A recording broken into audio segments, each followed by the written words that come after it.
تشابهات برقی نهایی تیماری به حیث موضوع شده کار میکنم خیلی دمی شاخ جهلی کار داریم سه روزا همون بیستمی دکتر شب ساعت 6 شب همین دوره میزد پرالیز کرد فلج خیلی شب دکتر خیلی کامل آوردن بیمارخانه نهایی تیماری کنجا شبانه آوردن اینجا خیلی خوب کردن در 8 روز بهش ما در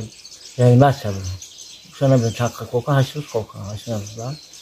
بعد بعد سیمونی ما دارم بانسا برای توبات کنم سیمون 28 روز دارم آ چوگامک میگشتم در بانسا شوابی ورستورا میگشتم در بانسا بعد سیم ریسرچ کردم بعد چیگاه صبر ما با چیگاه سومی چیگاه سومی بعد سب ما چیگاه میگشتم طرف چپ من کار نمیکرد هیچ نظر چشم چپ روش کار نمیکرد خیلی اول خرخاتی گشتیم دکتری خرخات چپ خرخاتی گشتیم چطوری بعد با هم دکتر فرستاد دارم میشه پروفسوری بالاسته هر بالاسته هایکل میکنیم اما بالاسته گفت میگاش چه درس ما تبلیغ کم واسه خود میباسه دیستاش با هم بود فوشکسا پیدا در پام میباستم چرا میکنم های میکنم استاد راست دارم زیاده سال بود آوردیم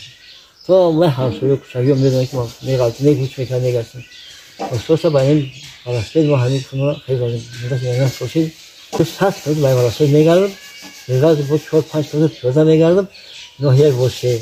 خالخور مسکو که کلو یه موی سنتر بود بیشتر سنتر دیکا چی هستم حضرت وادی سلطان خوالی گرفتم 13 ساعت تانگت بالجان خاطی رفتم اون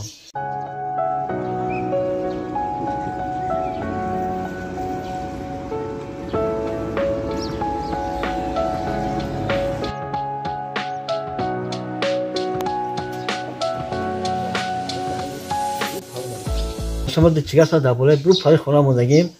میمونم هر چند که ببرم همین را ببینم که ببینم تو چه خالی بدم خودش خالی شدم